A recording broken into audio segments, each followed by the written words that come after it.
अ very warm hello. वैसे भी इतनी सर्दी के समय में वार्म कहना बेहतर होता है। दिस इज मी माहिया एंड आप सभी का बहुत बहुत स्वागत है मेरे इसी फेसबुक पेज मी माहिया दिल्ली पे। एंड यहाँ पर जो मैं आ गई हूँ, अकेले नहीं आई हूँ। 2 दिन से जिनके बारे में बात करते आई हूँ उनको लेके आई हूँ उनके बिजी स्केड्यूल में से, एंड उन्हें मैं यहाँ पे वेलकम करके उनसे बातचीत करना शुरू करूँ उससे पहले a quick intro about him. I am definitely talking about Mr. Rajiv Malhotra, जो कि बहुत सारे बेस्ट सेलिंग बुक्स के ऑथर हैं। राजीव जी, जिन्होंने अगर 1970s की मैं बात करूं तो इन्होंने आर्टिफिशियल इंटेलिजेंस में स्पेशलाइजेशन हासिल की during his training days of as an computer scientist. Super successful इनका कॉर्पोरेट करियर रहा है। दुनिया की लगभग 20 कंट्रीज में कई सारी आईटी कंपनीज के ये फाउंडर हैं। अर्ली 90s में इन्होंने नॉन प्रॉफिटेबल संस्था इन्फिनिटी फाउंडेशन ये शुरू करी यूएस में। एंड ऑफ कोर्स, जैसे कि मैंने शुरुआत में ही कहा कि इन्होंने बहुत ही अमेजिंग बुक्स लिखी हैं और उनके नाम उससे ज्यादा इंटरेस्टिंग है क्योंकि बुक का नाम सुनते पढ़ते ही आपको लगता है इस बुक में क्या होगा। जैसे कि breaking India, the battle of Sanskrit, academic Hindu phobia, I love the word Hindu phobia, Indra's net, Indraj net and many others. लेकिन आज जो राजीव जी के बिजी स्केड्यूल में से हमने उन्हें बुला लिया है और यहाँ पर जिस बुक के बारे में हम बात करने वाले हैं उस बुक का नाम भी ऐसा है कि सोचते ही लगता है बॉस आज के टाइम में इस बुक की हमें सबसे ज्यादा जरूरत है। This is artificial intelligence and the future of power, 5 battle grounds. अब इस बुक के बारे में हम डिटेल में जानेंगे, लेकिन पहले जरा राजीव जी को वेलकम कर लेते हैं यहाँ पर। Rajiv ji, a very warm welcome on my Facebook platform. How are you? Welcome and thank you so much and namaste to everybody. Hi hi, so sweet so sweet. So Rajiv ji, आपकी ये जो पहली बुक, अब मैं इसको पहली बुक आपकी इसलिए भी कहना चाहूंगी क्योंकि जब आपने अपने करियर की शुरुआत में as an computer scientist artificial intelligence के बारे में पढ़ना चाहा, जानना चाहा, और इतने सालों बाद अब आपने अपनी ये बुक लिखी है, why on artificial intelligence to be precise. या देखिए, ये 1970s में, early 1970s, before you were born, आप मोस्टली जो हमारे लोग हैं उनका जन्म भी नहीं हुआ था। तो मैं अमेरिका आया फिजिक्स में पीएचडी करने के लिए। सेंट स्टीफेंस कॉलेज के बाद मैं यूएसए में आया थियोरेटिकल फिजिक्स करने के लिए, और फिर मैंने फिजिक्स से कंप्यूटर साइंस में स्विच किया। उस जमाने में कंप्यूटर साइंस कहलाती नहीं थी, वो इलेक्ट्रिकल इंजीनियरिंग या किसी और नाम पर कंप्यूटर साइंस सिखाते थे। और उसमें आर्टिफिशियल इंटेलिजेंस हमारी स्पेशलिटी थी, पर उस जमाने में जो आर्टिफिशियल इंटेलिजेंस थी बहुत बेसिक थी। हमको ये शतरंज के, चेस के जो प्रोग्राम्स है वो हम लिखते थे कि हम कैसे किसी खिलाड़ी को हम हरा सकें। आजकल के तो कंप्यूटर सबको हरा देते हैं चेस में, और कहाँ तक आर्टिफिशियल इंटेलिजेंस चल गई है। तो फिर मैंने अपना बिजनेस को छोड़ा क्योंकि मैं अपने धर्म के रास्ते में आना चाहता था और अपने संस्कृति को बचाने के लिए और आगे बढ़ाने के लिए काम करना चाहता था।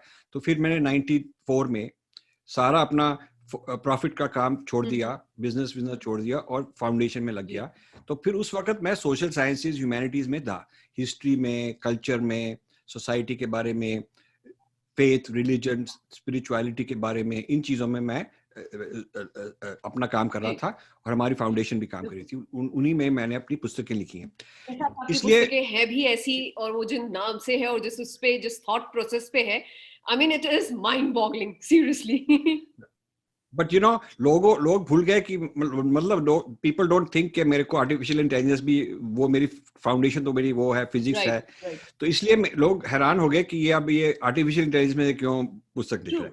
तो मैं उसके बारे में कुछ बताना चाहता हूँ। पहले तो मैं ये कहना चाहता हूँ कि आर्टिफिशियल मीन्स नकली, और इंटेलिजेंस है समझो बुद्धि।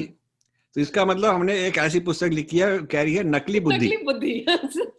नकली बुद्धि पर हमने पुस्तक लिख दी, ठीक है ना। और हमने कहा ये जो फ्यूचर है, पावर मतलब शक्ति, जो देश में शक्ति, जो इंडिया चाइना के बारे में लड़ाई हो रही है, उसके बारे में कौन जीतेगा, कौन सी इंडस्ट्री जीतेगी, कौन सी जाति जीतेगी, कौन से एम्प्लॉइज को जॉब मिलेगी, किसको जॉब नहीं मिलेगी, ये सब पावर का खेल है। ये सब एक तरह का कुरुक्षेत्र का खेल है। और जो नीचे बाईलाइन है, 5 बैटल ग्राउंड्स मींस 5 कुरुक्षेत्र।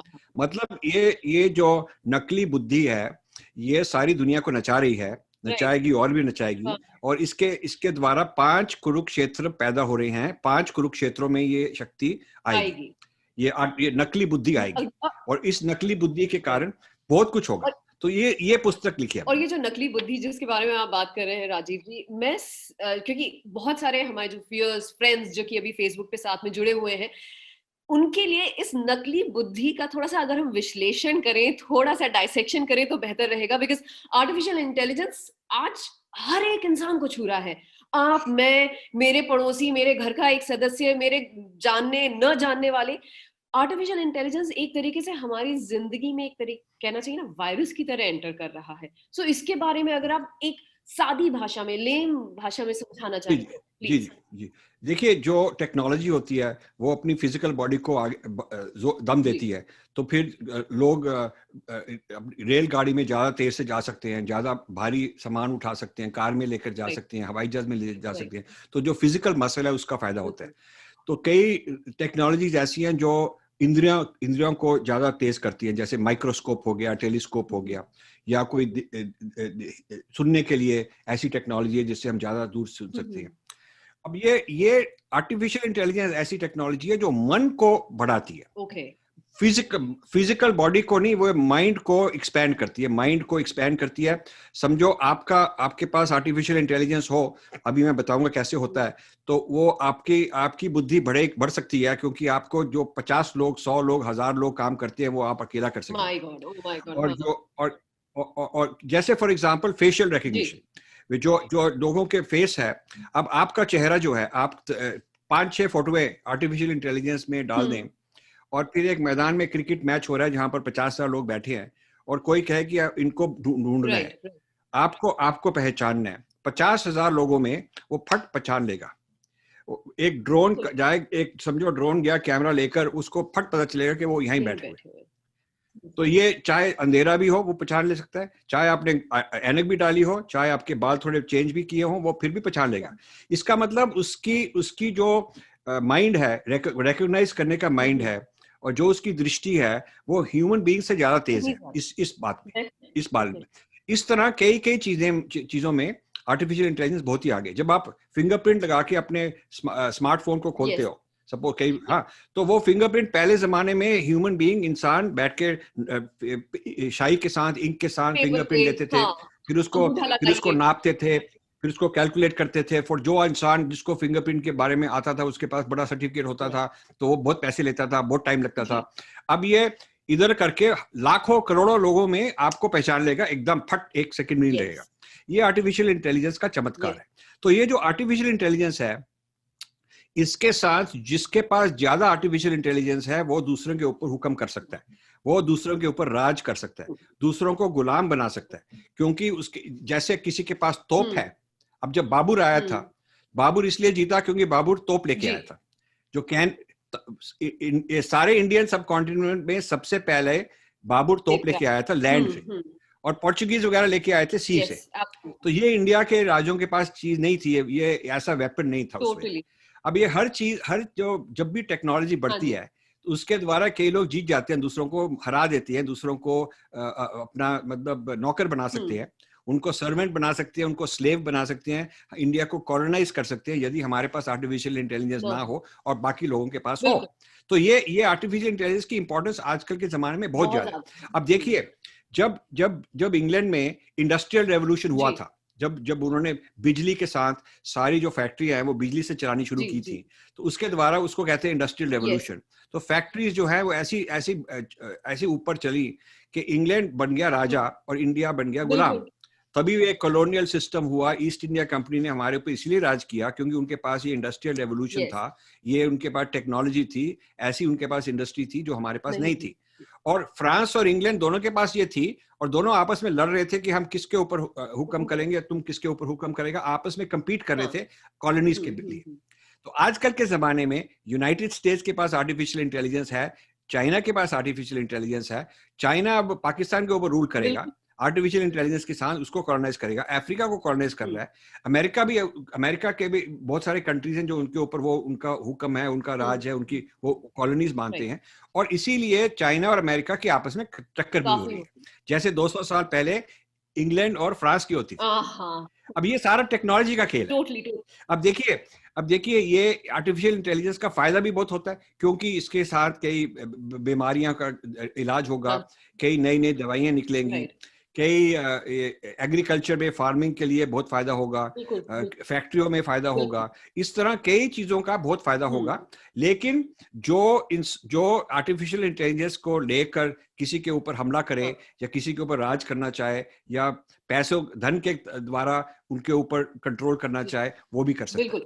तो आर्टिफिशियल इंटेलिजेंस का मुझे जब पूछते हैं कि उसका फायदा होगा कि नुकसान होगा, मैं कहता हूं जैसे क्रिकेट में गेंद होती है, वो गेंद से आप 6 रन भी बना सकते हैं, लेकिन वो गेंद आपको आउट भी कर सकती है। यस। पर अनफॉर्चुनेटली जैसे आपने कहा ना कि पहले बाबर वो तोप लेके आया था, आज के टाइम में आर्टिफिशियल इंटेलिजेंस हम लोगों के लिए वो फिलहाल अनफॉर्चुनेटली तोप का ज्यादा काम कर रही है, you know, trying to just overpower us and ruining us। और मेरे ख्याल से इसीलिए आपने जो 4 डेकेड पहले जिसके बारे में पढ़ाई की एंड आपकी भी जितनी पूरी बात है और चीजें आपने जो शेयर करी, now you have come up with this book artificial intelligence and of course the future of power 5 battlegrounds। इसकी अब आपको बहुत ज्यादा जरूरत महसूस हुई कि now this is the time कि इसके बारे में लोगों को अवेयर होना बहुत ज्यादा जरूरी है। ऑफ कोर्स आपने बहुत सारे राजीव जी एग्जांपल बताए, शेयर करे कि किस तरीके से एग्जैक्टली आर्टिफिशियल इंटेलिजेंस काम करती है। But if I am right, you can just please correct me if I am wrong. जैसे कि हम लोग हमारे यहाँ पर कोई भी इंफॉर्मेशन अगर नेट पे डालते हैं या कहीं पे भी जाती है, वो 10 जगह पे एक्सेस की जा सकती है बिना हमें बताए। ये भी आर्टिफिशियल इंटेलिजेंस का ही हिस्सा है। तो बेसिकली हमारे सिक्योरिटी थ्रेट भी बहुत ज्यादा है इस चीज से लेकर। तो मैं आपको व्यूअर्स को एक दो चीजें सिखाना चाहता हूँ अभी। एक तो वर्ड है मशीन लर्निंग। मशीन लर्निंग मतलब जो मशीन है वो सीखती जा रही है, आपसे सीखती जा रही है। अब देखिए 2 तरह के कंप्यूटर साइंस होते हैं। पहले जमाने का जो कंप्यूटर साइंस था, उसमें आप उस जो भी कंप्यूटर से करवाना चाहते हैं उसका पूरा अनुस्खा, पूरी रेसिपी आपको देनी पड़ेगी। आपको देनी पड़ेगी कि पहले प्याज काटो, फिर यहाँ उसको 2 मिनट के लिए तेल लगाओ, उसके ऊपर ये करो, फिर ऐसे करो, और करते ऐसे करोगे तो छोले भटूरे बन जाएंगे आपको। तो आप अपनी रेसिपी लिख के दोगे कंप्यूटर को। ये तो एक तरीका हो गया। दूसरा तरीका है कि आप कंप्यूटर को मत सिखाओ। कंप्यूटर कहता है मैं आपको देखता जाऊंगा, देख के मैं ही सीख जाऊंगा।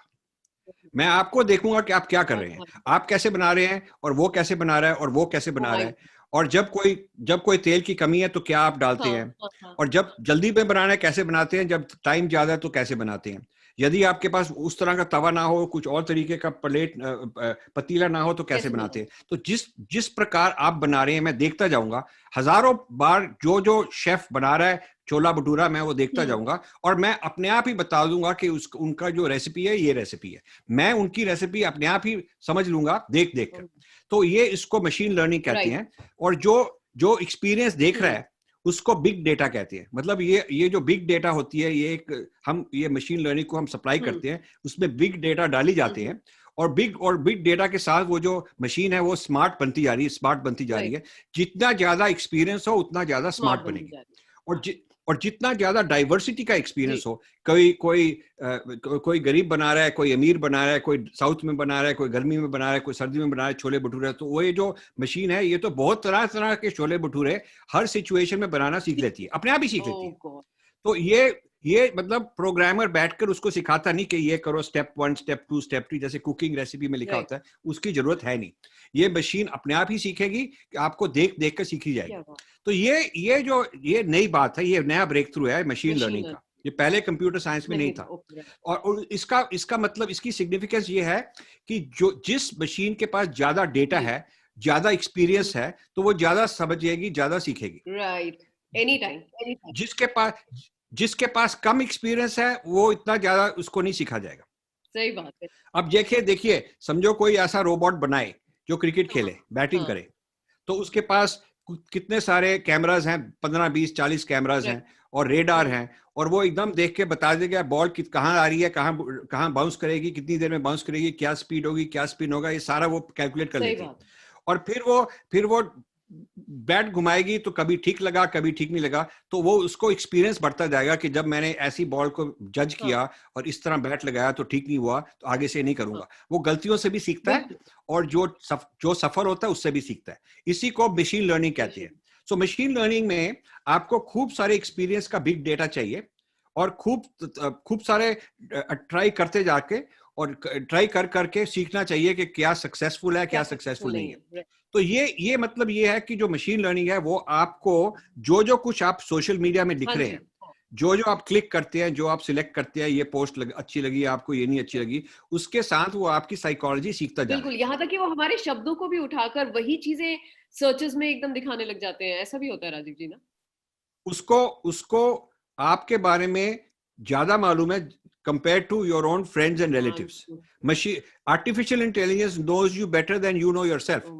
क्योंकि जो आप समझते हैं कि मेरे को तो अपने बारे में सब कुछ मालूम है, लेकिन आपकी यादाश्त इतनी 100% तो नहीं है, कुछ आप भूल भी सकते हैं और कुछ आप क्योंकि शर्म है तो आप नहीं पहचानना चाहते अपने बारे में। लेकिन मशीन तो हर चीज की हर डिटेल वो कभी भूलेगी नहीं, हर चीज हर डिटेल वो हिसाब किताब रखती है। और जब भी आपने कहीं क्लिक किया तो जो मशीन लर्निंग है वो अपडेट हो जाती है कि इसके बारे में अब इसकी आइडियोलॉजी क्या है, इसके दोस्त कौन से हैं, ये किन से प्यार करती है, किन से नफरत करती है, कौन सी पार्टी को वोट करती है, कहाँ उसकी वेकेशन जाती है, इसकी हॉबीज क्या हैं, ये कौन सा ब्रांड खरीदना चाहती है, सारा कुछ मशीन को आपके बारे में पता है। इसको मशीन लर्निंग कहते हैं। तभी ये डेंजरस है कि जो विदेशी लोग हैं, जो गूगल के वाले हैं, ट्विटर वाले हैं, फेसबुक वाले हैं, सब विदेशी लोग ही हैं। उन्होंने ये सारी मशीन लर्निंग लगाकर आपके बारे में और हिंदुस्तान के जो कई करोड़ लोग हैं उन सब के बारे में उन्होंने पहचान लिया है, हर एक की साइकोलॉजी क्या है, हर एक की कमजोरी क्या है, उसको ब्लैकमेल कैसे किया जा सकता है, उसको कन्वर्ट कैसे किया जा सकता है, उसको लड़ाई में कैसे डाला जा सकता है। ये सारी जो ताकत है इसी को हम बैटल ग्राउंड कहते हैं। एग्जैक्टली, मेरे हिसाब से वही जो आपने 5 बैटल ग्राउंड्स जो कि आपने अपने इस बुक के बारे में कहा है, and we can just quickly talk about these 5 battle grounds, क्योंकि अभी हम लोग ने अलग अलग सिनेरियोस को टच कर लिया। इसमें फर्स्ट बैटल ग्राउंड जो है वो है economy, industry, education and jobs. यानी जॉब्स की बात तो करते ही दुखती नस पे हाथ रखने वाली बात है भारत देश में, तो खासकर अगर मैं बात कहूँ, और specially after Covid it is really really bad unfortunately. And economy क्या कुछ कह ही नहीं सकते इस बारे में तो अभी तो इस बैटल ग्राउंड के बारे में प्लीज राजीव जी बताइए, क्या आपने किस तरीके से हाईलाइट किया अपनी बुक में?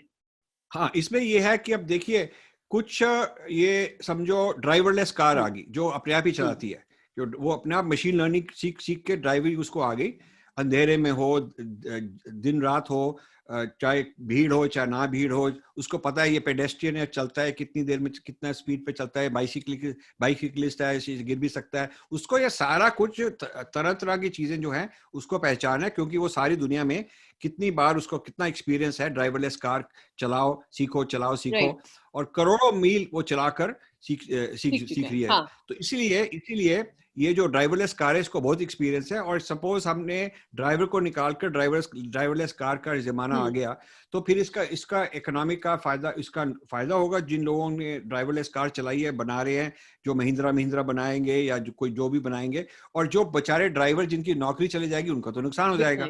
तो इसका मतलब कुछ लोगों को फायदा होगा, कुछ लोगों को नुकसान होगा।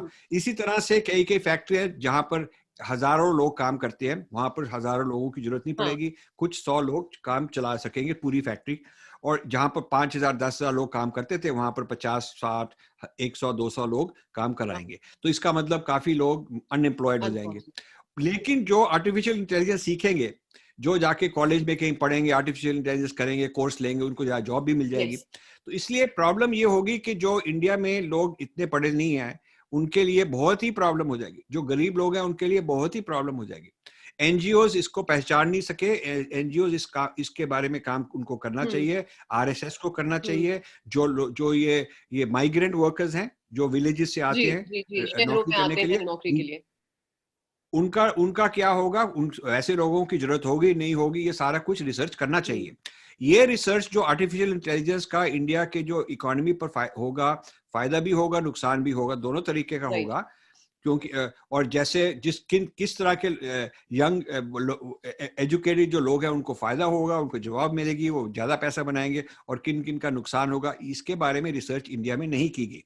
क्योंकि इंडिया में जो गवर्नमेंट आर्टिफिशियल इंटेलिजेंस के बारे में बोलती है और जो इंडस्ट्री में रिपोर्ट लिखते हैं मल्टीनेशनल जो कॉर्पोरेट हैं, ये कंसल्टिंग कंपनीज हैं, ये सब जो अमेरिका की बात है और यूरोप की बात है उस ढंग से बात करते हैं। और ये आर्टिफिशियल इंटेलिजेंस जो बिग कॉर्पोरेट लोग हैं उनकी दृष्टि से देख रहे हैं कि जो बिग कॉर्पोरेट लोग हैं वो उसका क्या से फायदा उठा सकते हैं, जो गरीब लोग हैं उनके बारे में नहीं सोच रहे, जो उन्होंने पंचायत में जाके, गांव में जाके किसी से नहीं पूछा कि इसके कारण आपको क्या होगा, यदि ये चीज होगी तो इसका क्या होगा। उन्होंने विलेजेस पर नहीं रिसर्च की, डिस्ट्रिक्ट्स पर नहीं की, और जो गरीब स्टेट्स हैं वहां नहीं गए।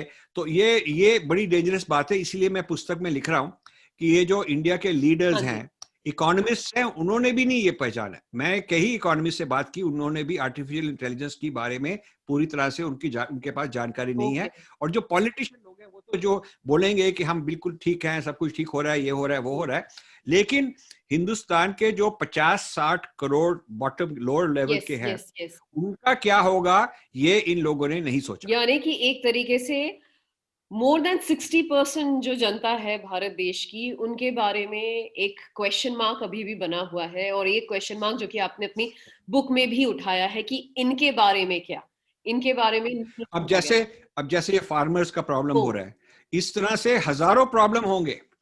ये मैं कह रहा हूँ विद इन 5 years, ये 50 साल की बात नहीं है, ये 2025 और 2030 के बीच में जैसे अब फार्मर्स का प्रॉब्लम हुआ है, कभी क्या CAA के अगेंस्ट, कभी 370 के अगेंस्ट कोई सोशल अनरेस्ट हो गया, चाहे या तो आइडियोलॉजी की टक्कर होगी, वो आइडियोलॉजी की टक्कर में भी आर्टिफिशियल इंटेलिजेंस का हाथ होगा, क्योंकि जो ब्रेकिंग इंडिया फोर्सेस हैं वो आर्टिफिशियल इंटेलिजेंस में आगे बढ़ रही हैं कि कैसे इंडिया के लोगों को आपस में लड़ाया जाए, कौन सी कम्युनिटी है, उनको क्या बोले, चाहे सच हो, चाहे झूठ हो, चाहे फेक न्यूज हो, उनको कैसे दूसरों के अगेंस्ट किया जाए। ये आर्टिफिशियल इंटेलिजेंस के साथ सोशल मीडिया भड़क कर बहुत कुछ हो सकता है। और कुछ ये जो इकोनॉमी भी गड़बड़ होगी, और ये जब इकोनॉमी गड़बड़ होगी कई लोगों के लिए, तो सोशल अनरेस्ट होगा, वायलेंस होगी, तो ये प्रॉब्लम काफी हो सकते हैं। इसके बारे में लोगों को सोचना चाहिए। एंड साइकोलॉजिकली, जैसे आपने कहा कि साइकोलॉजिकल इम्बैलेंस होने के बहुत ज्यादा चांसेस हैं, जिसके ऊपर you have highlighted, and I really hope people go through it and understand. और खासकर जैसे, क्योंकि आपने पहले भी, मैंने कुछ और आपके इंटरव्यूज भी देखे हैं कि ये बुक जो है स्पेशली जिसके बारे में हम आज बात कर रहे हैं यहाँ पे मेरे फेसबुक पेज पे, this is majorly targeting people जैसे कि आप हो गए, हम हो गए, जो कि एक तरीके से आम जनता, आम नागरिक है भारत देश की, उनके लिए, उनको टच करने वाली, उनकी लाइफ को असर करने वाली ये बुक है। So I would really again request that you need to have your hands on this book. But Rajiv ji, now moving ahead, battleground 2, क्योंकि इस पूरी बुक में 5 बैटल ग्राउंड्स की बात करी। पहली तो हमने जैसे इकोनॉमी, जॉब्स, इसके बारे में बात हुई, एजुकेशन के बारे में बात हुई। बैटल ग्राउंड 2 में आपने जियो politics and military, US, China, India, यानी चाइना और इंडिया के बारे में तो मैं क्या ही कहूँ कि क्या चीजें नहीं हो रही है, but of course US is the super power. तो इसमें आपने किस चीज के ऊपर हाईलाइट किया है? अब ये आर्टिफिशियल इंटेलिजेंस के साथ ये जो ड्रोन्स हैं, ड्रोन्स पायलट, जिसके पायलट की जरूरत भी नहीं, वो अब लाखों ड्रोन्स बन रहे हैं। चाइना भी बना रही है लाखों ड्रोन्स, अमेरिका भी बना रही है। ये एयरफोर्स में अब एक पायलट प्लेन में जाएगा और उसके साथ 100 ड्रोन्स जाएंगे, 1000 ड्रोन जाएंगे उसके साथ। तो पूरी एक एयरफोर्स होगी, उसमें एक ही पायलट की जरूरत होगी। तो अब ये जो ड्रोन्स हैं अलग अलग काम होंगे, कई रेडार होगा, कोई रिकॉग्नाइज, कोई इमेज देखेगा कि कौन है, क्या हो रहा है, कोई बॉम्ब लगाएगा बड़ी टारगेट से। और फिर रोबोट सोल्जर्स, जो सोल्जर्स हैं, अब यूएस आर्मी ने अफगानिस्तान में, इराक में, सब जगह जाकर, ये यहाँ पर सीरिया में, ये सारी जगह जाकर ये लड़ाइयाँ की हैं। तो एक तो उन्होंने बड़े रोबोट तैयार किए हैं, जो रोबोट है जाके कहीं बॉम्ब है तो बॉम्ब को वो तो ठीक कर दे ताकि इंसान को ना जाना पड़े। कोई रोबोट ऐसे हैं जो खड्डा भी हो, चाहे बारिश भी हो, चाहे कुछ भी हो, वो जा सकता है, भाग सकता है, बड़ी तेज भाग सकता है। अब ऐसे रोबोट्स भी बढ़ते जा रहे हैं, वो आगे वो भी सीखी जा रहे हैं, मशीन लर्निंग जैसे वो भी आगे बढ़ते जा रहे हैं। ये यूएस के पास भी है, चाइना के पास भी है। अब ये नेक्स्ट जो लड़ाई होगी ये आर्टिफिशियल इंटेलिजेंस के लिए के साथ ही लड़ाई होगी। जो वेपन्स होंगे वो आर्टिफिशियल इंटेलिजेंस के वेपन्स होंगे। और मुझे प्रॉब्लम ये लग रही है कि इंडिया 10 साल पीछे है चाइना से। China is 10 years ahead in this. अब इंडिया बोलती तो बहुत है पर अभी तक इतना एक्चुअल नहीं निकाला, बोलते बहुत हैं। अभी एक और चीज है आर्टिफिशियल इंटेलिजेंस से जुड़ी हुई है, वो है क्वांटम कंप्यूटिंग। उसमें भी इंडिया पीछे है, चाइना बहुत आगे है। सो जिनके पास ये चीजें हैं वो ऐसे यंत्र बनाएंगे कि वो हमला करके दूसरे को एकदम खत्म कर देंगे। इंडिया में चाहे जितने भी लाखों लोग हों आर्मी में, चाहे आर्मी में 5 लाख हो 10 लाख हो, उनका फायदा नहीं होगा यदि किसी और दुश्मन के पास आर्टिफिशियल इंटेलिजेंस की ऐसे उनके पास तोपे हों, ऐसी उनके पास गन्स हों, ऐसे रोबोट्स हों, ऐसे ड्रोन्स हों कि वो इतने बड़े स्केल से हमला कर सके। और ये जो चाइना ये जो चीजें बना रही है, ये चाइना पाकिस्तान को दे रही है, चाइना पाकिस्तान को ट्रेन कर रही है। पाकिस्तान एक तरह बिक गया है और पाकिस्तान उनके हाथ में है, तो वो पाकिस्तान के थ्रू एक काम करवाएंगे, अपने लोग नहीं भेजेंगे। अपने जो चाइना के फौज है वो तो बॉर्डर में थोड़ा बहुत शायद करे, लेकिन ज्यादा लड़ाई तो वो पाकिस्तान के थ्रू करवाएंगे। पाकिस्तान को वेपन्स देंगे, पाकिस्तान को पैसा देंगे और उनके साथ करवाएंगे, क्योंकि पाकिस्तान को अपना तो फ्यूचर है नहीं। तो ये जियो पॉलिटिक्स जो है बहुत डेंजरस पॉलिटिक्स बन गई है। और इसके बारे में जो इंडियन मिलिट्री के लोग हैं जिनको मैंने इंटरव्यू किया है और कई और हैं जिनको मैं अभी कर रहा हूं, वो जानते हैं, वो पहचानते हैं। और जो अमेरिका के नेशनल सिक्योरिटी के लोग हैं, डिफेंस एक्सपर्ट्स हैं, वो इन चीजों को बहुत अच्छी तरह से जानते हैं। उनके से भी मैं बातचीत कर रहा हूँ। ये चाइना ने जो आर्टिफिशियल इंटेलिजेंस है, पहले तो यूएस से 20 साल आगे था चाइना से। तो फिर चाइना ने काफी सीक्रेट चोरी भी किए, कुछ उन्होंने खरीदे, कुछ उन्होंने यहाँ वहां से ले लिए, कुछ अपने स्टूडेंट भेजे वो जो चोरी वोरी करके आ गए, कुछ उन्होंने हैकिंग की। तो चाइना ने जिस तरह से भी किया सो कर तो लिया ना उन्होंने किसी ना किसी तरीके से ये सारे सीक्रेट निकाल लिए। और आपने जैसे कहा राजीव जी कि 10 साल पीछे है, फ्रैंकली स्पीकिंग ये कहते ही मुझे ना एक झटका लगा कि 10 साल, बिकॉज हम लोग एक अलग ही नोशन में रहते हैं that we can just beat them. But कहीं ना कहीं ये जो कुछ बेसिक छोटी छोटी बातें आपने कही है, जो कि छोटी कतई भी नहीं है, it's huge and it is eye opener. And you know feeding Pakistan like that, और जो टनल्स भी बनाई जा रही हैं और सारे वो रोड बनाई जा रही हैं डायरेक्ट चाइना पाकिस्तान को जोड़ने के लिए, कहीं पर वो सारी चीजें लगती हैं कि हाँ, the thing that you have highlighted in this book, वो चीज उसके ऊपर बैकग्राउंड में ही पीछे कई सारे सालों से काम ऑलरेडी होते आ रहा है। इंडिया डिनायल में है, India is in denial. India के जो लीडर्स हैं वो ये बात कहना नहीं, लोगों को ये बात नहीं समझाना चाहते। वो नहीं चाहते कि ये ऐसे कोई, दे डोंट लाइक कि मैं ऐसी बात कर रहा हूँ, दे वांट कि मैं चुप बैठा रहूं। अब मुझे कुछ लोगों ने कहा कि आप ये पुस्तक लिख रहे हो तो हमारे दुश्मन है वो सीखेंगे कैसे इंडिया को कैसे हमला किया जाए और कैसे तोड़ा जाए, तो आपको नहीं लिखनी चाहिए। तो मैंने उनको कहा कि पिछले 5 साल से जब मैं रिसर्च कर रहा हूँ, मैंने सारी गवर्नमेंट लोगों, इंडियन गवर्नमेंट लोगों में दिल्ली जाके कहाँ मिनिस्ट्रीज को मिला, प्राइम मिनिस्टर से लेके ये मिनिस्ट्री वो मिनिस्ट्री, आईएएस लोगों को, डिपार्टमेंट, यहाँ जहां भी मेरे को भेजते थे मैं जाके पावर पॉइंट प्रेजेंटेशन करता था, अपने विचार बताता था खुल के, जो भी मेरे आइडियाज हैं कि क्या हमारा डेंजर है, क्या हो रहा है। मेरी बातें उन्होंने प्यार से सुन तो ली, मुझे अच्छी तरह से खाना वाना भी दे दिया, बहुत मेरी खातिरे की, बहुत खुशामद की, लेकिन उन्होंने कुछ इम्प्लीमेंट नहीं किया, एक्शन नहीं किया। अपनी वो अब चला रहे हैं, जैसे वो चला रहे हैं। मैं तो कह रहा हूँ कि ठीक है, जो उनको आता है वो कर रहे हैं, आई होप ठीक ही कर रहे हो। मैं तो चाहता हूँ कि इंडिया ठीक रहे। तो मैं तो अपनी तरफ से थक गया।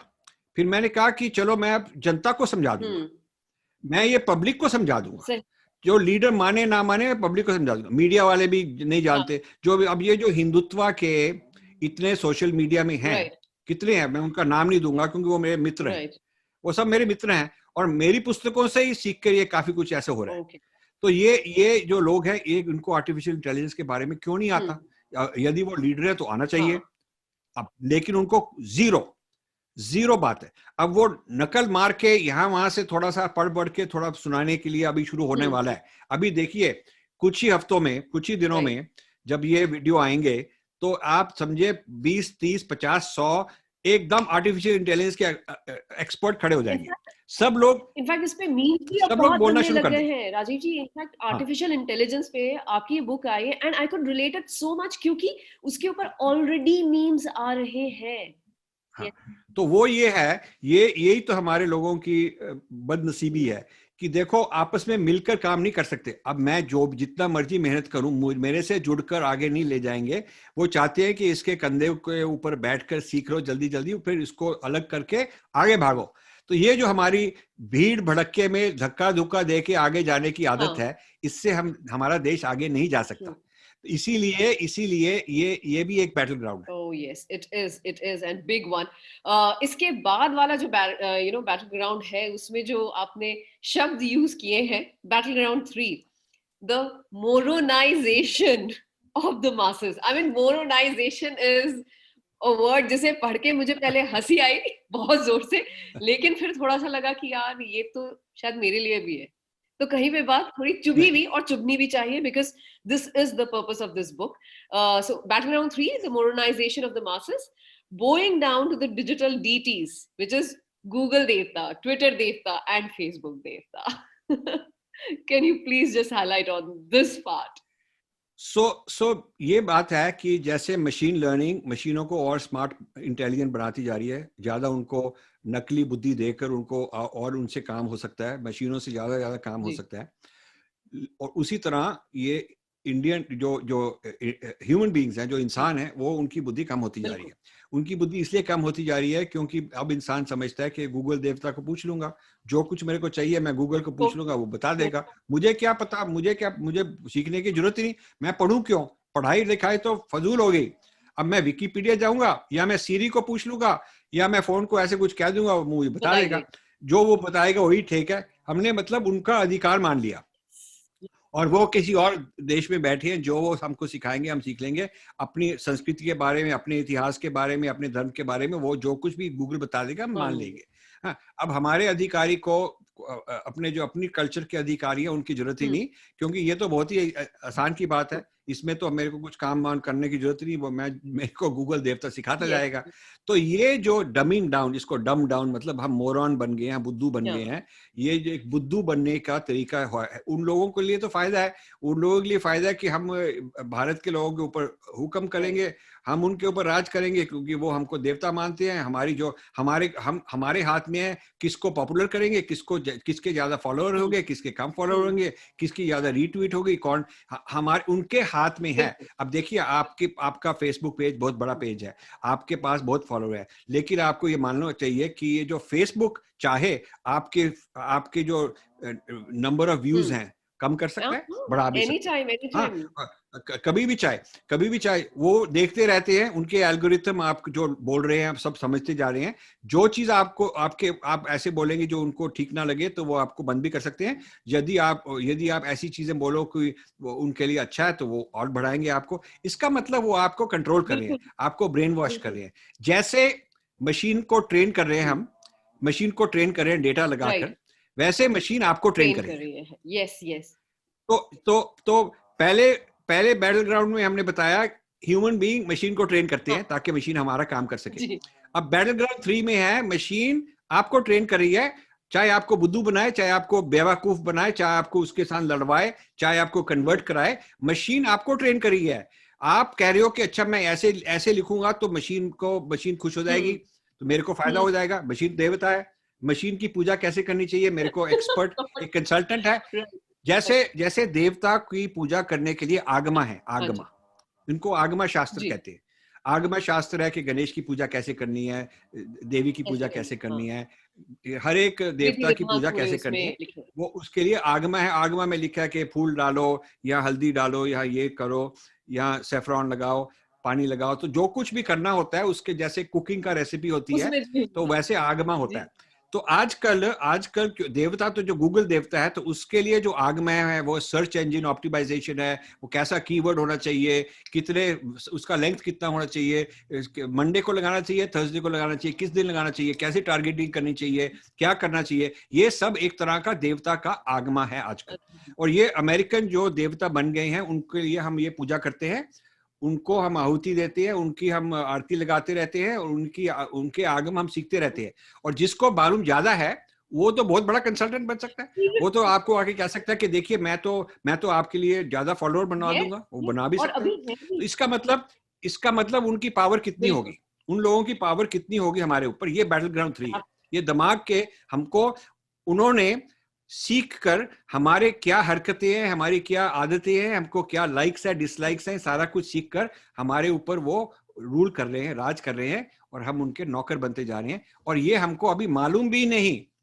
ये जो हमारे धर्म के लोग हैं जो इधर उधर भाग रहे हैं, चैनल शुरू की हुई हैं, सब कुछ कर रहे हैं, उनको ये मालूम ही नहीं कि वो जो जितना भी डेटा डाली जा रहे हैं उतना ही वो मशीन लर्निंग को आगे बढ़ा रहे हैं, और जितना ही वो मशीन लर्निंग आगे बढ़ती है उतना ही हमको वो बेवकूफ बनाएंगे। बिल्कुल बिल्कुल। और ये आई थिंक चीज जो है ये हमारे अनकॉन्शियस माइंड से खेल रही है, फिर धीरे धीरे सबकॉन्शियस में आएगी, और जब तक कॉन्शियस माइंड में आएगी राजीव जी मेरे हिसाब से बहुत लेट हो चुका होगा। एंड आई रियली होप कि someone really just wakes up, एक वेकअप कॉल हो, जैसे ये बुक आपकी आई है, और उससे कुछ लोग they are like really affected by it, or and then they can do something about it, especially the ones who are sitting out there on the top they can do something about it, and I really hope this happens. Talking about Battleground 4, loss of selfhood to artificial emotions and gratifications. I mean, and this is a crash of civilization. It is hurting. पढ़ के भी मेरा, बोलते हुए भी मुझे तकलीफ होता है, स्पेशली क्रैश ऑफ सिविलाइजेशन। कहाँ हमने इतने सालों से मेहनत करके एक सिविलाइज सोसाइटी बनाने की कोशिश करी है, और वो अगर मिट्टी में वापस मिल जाए तो बुरा लगेगा, लेकिन ये चीज हो रही है। So if you can please highlight on this battleground. So आजकल आर्टिफिशियल इंटेलिजेंस, अभी एप्पल 2022 में एप्पल निकालेगा ये गॉगल्स, ऑगमेंटेड रियलिटी गॉगल्स। तो जब आप डालेंगे तो आप ऐप के साथ, प्रोग्राम के साथ आप देख सकते हैं कि मैं माउंट एवरेस्ट में चढ़ रहा हूँ, या मैं स्काई डाइविंग कर रहा हूँ, या मैं क्रिकेट का एक बैट्समैन हूँ, मुझे सब लोग तालियां बजा रहे हैं। मतलब आप फैंटेसी में जा सकेंगे। आप जैसे आजकल मूवी होती है तो आप अपने आप को ही उस मूवी में डालकर आप ही मूवी, आपके बारे में ही मूवी होगी, जिस तरह के भी आपकी फैंटेसी है उसके मुताबिक। सब लोग, हजारों लोग ऐप्स निकालेंगे, आप ये वाला ऐप डाउनलोड करो तो आप शाहरुख खान के साथ बैठ कर बातचीत कर रहे हैं, डिनर खा रहे हैं, आप ये वाला करो तो आप विराट कोहली को आउट कर रहे हैं 0 पर। हाँ, तो ये सारे कुछ ये चीजें निकलेंगी। तो ये तभी तो एप्पल की इतनी वैल्यू है, क्योंकि वो आर्टिफिशियल इंटेलिजेंस, लोग जानते हैं कि आर्टिफिशियल इंटेलिजेंस 5G, इनको कहते हैं वेरेबल्स, इनको कहते हैं ऑगमेंटेड रियलिटी, ये चीजें निकल रही हैं, तरह तरह के गैजेट्स, यंत्र, टेक्नोलॉजी निकल रही हैं, सब आर्टिफिशियल इंटेलिजेंस से चल रही हैं। और ये अगले 5 सालों में ये ऐसा होने वाला है कि जो इंसान है, खासकर जो यंग लोग हैं, वो अपने आप को खुश रखने के लिए ये मशीनों के साथ वो खुश रहेंगे। तो योग भूल जाओ, मेडिटेशन भूल जाओ, अपनी अध्यात्मा भूल जाओ। अब जो भी हमारी संस्कृति में सिखाया है, हमारे धर्म में सिखाया है कि मेडिटेशन करो, तो साधना करो, तो उसके साथ आपको आनंद आएगा। तो वो मुझे आनंद की क्या जरूरत, मैं तो ये बटन दबाऊंगा, ये डालूंगा और मैं तो आनंद ही आनंद में चला गया। इसका मतलब आनंद आपको बाहर से निकलेगा, अंदर से नहीं, अंदर आने की जरूरत नहीं। और उनके एडवर्टीजमेंट ऐसे कह रहे हैं कि जो योगीज ने 20 साल 30 साल तपस्या करके, योग करके उनको मिला, तो मैं तो आपको 1 सेकंड में बटन दबा के अभी दे सकता हूँ। सही बात, अभी दे सकता हूँ, तो आप मेरा ये खरीद लीजिए। आपको एक तरह का वो नशा होगा, एक तरह का उसमें आप गुम जाएंगे, और एक तरह का मैं आपको नशा बेच रहा हूँ जिससे आप मौज करेंगे। तो ये जो लोग हैं, हजारों लोग, करोड़ों लोग दुनिया में इस फैंटेसी में चलेंगे, तो जो लोग ये बेच रहे हैं उनका तो बहुत ही फायदा होगा। वो तो अभी तो कुछ भी नहीं, अभी तो ये कंपनीज बहुत ज्यादा इनकी वैल्यू है, तो इससे भी 10 गुना ज्यादा, 100 गुना ज्यादा वैल्यू बढ़ेगी इन कंपनीज की, क्योंकि इनके पास ये टेक्नोलॉजी है जिसके साथ सारी दुनिया को ये एक नशे में डालेंगे, और वो नौकर बन जाएंगे इनके, क्योंकि जैसे उनको सिखाएंगे वो लोग सीखेंगे। तो ये जो है, इसके साथ ये होगा कि जो ह्यूमन बीइंग है उसकी नौकरी की तो ज्यादा वैल्यू है नहीं, क्योंकि वो तो मशीनें कर सकती हैं। आपकी तनख्वाह तो कम हो जाएगी, क्योंकि आपकी जरूरत तो है नहीं, वो तो हमारी मशीनें हैं, रोबोट हैं, वो भी कर सकती हैं। और आपको जो खुश रखने के लिए, ताकि आप गदर मत मचाओ, राइट मत करो, तो हम आपको ये गॉगल वॉगल डाल देंगे, और उससे आप घर बैठो और मौज करो, खुश हो जाओ। तो उससे ये होगा कि पॉपुलेशन जो है, लार्ज नंबर ऑफ पीपल, वो बहुत सारी परसेंट पॉपुलेशन बेकार की हो जाएगी। उसको ये लोग समझेंगे, जो इलीट लोग हैं, वो समझेंगे ये लोग तो यूजलेस है। ये जो इंसान है, ये जो एवरेज आदमी है, आम आदमी है, 60-70% जो पॉपुलेशन के हैं, ये तो बिल्कुल यूजलेस है। हमको तो इनकी नौकरी भी नहीं इनसे लेनी, क्योंकि हमको तो मतलब इनको हम नौकरी भी नहीं देना चाहते, क्योंकि हमके पास मशीनें हैं, और इनको हम ये चीजें देते जाएंगे और ये खुश रहेंगे। तो ये जो इसको हम क्रैश ऑफ सिविलाइजेशन कह रहे हैं कि इसका क्या होगा, इसका क्या होगा सोसाइटी पर, और खासकर वो सोसाइटी जहां पर ओवर पॉपुलेशन, जहां पर आबादी बहुत ज्यादा है, इंडिया जहां पर पढ़ाई लिखाई के अनफॉर्चुनेटली। जहाँ पर पढ़ाई लिखाई के लोग कम हैं, और जहाँ पर जो ऐसे मस्ती में उनको जाने का इमोशनल ज्यादा राइट, है, इमोशनल ज्यादा है, मस्ती में आने का ज्यादा शौक है, और ये बहुत वर्नेबल, साइकोलॉजिकली ये लोग बहुत ठीक है, वीक है और वर्नेबल है। ऐसी सोसाइटी इंडिया से ज्यादा कोई और और नहीं नहीं है, है। और इसके लिए इंडिया बहुत ही ट्रबल में आ सकता ट्रू। है। इसीलिए हमने ये battle ground and 4। Thing is कि जैसे आप बोल भी रहे हैं राजीव जी कि पहले हमारे यहाँ पर योग और मेडिटेशन इन सब पे कितना, यानी बेसिकली यहाँ से तो चीजें ये सब जन्म ली हैं, तो हम लोग इस चीज के फायदे को नहीं समझते हुए उस रियल वर्ल्ड में नहीं रहना चाहते हैं, बल्कि उस आर्टिफिशियल वर्ल्ड में रहना चाहते हैं। हम लोग वेस्ट की तरफ बढ़ रहे हैं, वेस्ट वाले जो हैं वो अब ज्यादा योग और मेडिटेशन और इन सब में असली खुशी किसमें है उसकी तरफ बढ़ रहे हैं। And this to and fro जो हो रहा है, जो change of places and society हो रही है, this is really scary, and something which you have strongly highlighted in this book. And talking about battleground 4, stress testing the Indian राष्ट्र, अब ये तो बहुत ही खतरनाक होने वाला है। 5, ये battle ground 5। Yes, 5। So final जो 5वां बैटल ग्राउंड है वो है कि जो भारत में ताकत है नहीं है, भारत कमजोर है, गिर जाएगा, या भारत आगे बढ़ेगा, ये इसके बारे में हमने टेस्ट किया। अब देखिए, जब हमारी संस्कृति में, हमारे शास्त्र में, जब किसी इंसान को डायग्नोस करना है, तो एक तो उसका स्थूल शरीर है जो फिजिकल बॉडी है, एक उसका सूक्ष्म शरीर है जो मेंटल साइकोलॉजिकल है, और एक है कारण शरीर जो आपने कर्म किए हैं उसके बारे में भी, क्योंकि उसका भी फल मिलेगा। तो फिर यदि मैं आपको पहचानना चाहता हूँ, आपके बारे में कहना चाहता हूँ कि आप में ताकत है या आप कमजोर हैं, आप जिएंगे मरेंगे, क्या होगा आपका, तो इसके लिए आपको मेरे को चाहिए कि पहले मैं आपका स्थूल शरीर पहचानूं, परीक्षा करूं स्थूल शरीर पर, और फिर सूक्ष्म शरीर पर, और फिर कारण शरीर पर, तब मैं आपको कह सकता हूँ कि आपका स्ट्रेस टेस्ट आपका क्या होने वाला है। तो ये ही इसी तरह से हम कह रहे हैं कि राष्ट्र का भी स्थूल शरीर है, राष्ट्र का भी सूक्ष्म शरीर है, और राष्ट्र का भी कारण शरीर है। राष्ट्र का स्थूल शरीर है इकोनॉमी, इंफ्रास्ट्रक्चर है कि नहीं, जीडीपी है कि नहीं, जॉब्स है कि नहीं, इंडस्ट्री है कि नहीं, और स्थूल शरीर है डिफेंस, क्योंकि जो रक्षा करने वाले हैं वो भी तो स्थूल शरीर है। फिजिकल डिफेंस हम चाइना पाकिस्तान को हरा सकेंगे कि नहीं हरा सकेंगे, ये भी स्थूल शरीर की बात है। सो स्थूल शरीर को हमने इवेल्युएट किया कि ये जो आर्टिफिशियल इंटेलिजेंस है, हम उसके लिए तैयार हैं कि नहीं है, हम आर्टिफिशियल इंटेलिजेंस को लेकर आगे बढ़ेंगे, या बाकी दुश्मन आर्टिफिशियल इंटेलिजेंस को लेकर हमारे ऊपर डंडा लगाएंगे। हमारे जो इतने सारे 100 करोड़ 500 600 करोड़ जो गरीब लोग हैं, या मीडियम लेवल के लोग हैं, या विलेजेस के टियर 3 टियर 4 सिटीज के लोग हैं, उनका क्या होगा, माइग्रेंट वर्कर्स का क्या होगा, ये चीजें सब स्थूल शरीर की बात है। तो ये काफी वर्नेबल है इंडिया इन चीजों में। तो फिर है सूक्ष्म शरीर। अब जो राष्ट्र है उसका सूक्ष्म शरीर, मतलब हमारे लोग मोरॉन हैं कि मोरॉन नहीं है, यदि हमारे लोग मोरनाइज हो रहे हैं, तो इसका मतलब मोरनाइजेशन मतलब हमारा सूक्ष्म शरीर कमजोर है, हम एजुकेटेड नहीं है, हम बहुत ज्यादा ही इमोशनल हैं, हमको कोई भी भड़का सकता है, हमको कोई भी यहाँ वहाँ का नशा दे सकता है, तो इसका मतलब हम सूक्ष्म शरीर में कमजोर हैं, हम स्पिरिचुअली स्ट्रांग नहीं है, हम आनंद अपने से नहीं लेते, हम आनंद कहीं किसी और से खरीदते हैं, ढूंढने की कोशिश करते हैं, ना कि बाहर ढूंढने की कोशिश करते हैं।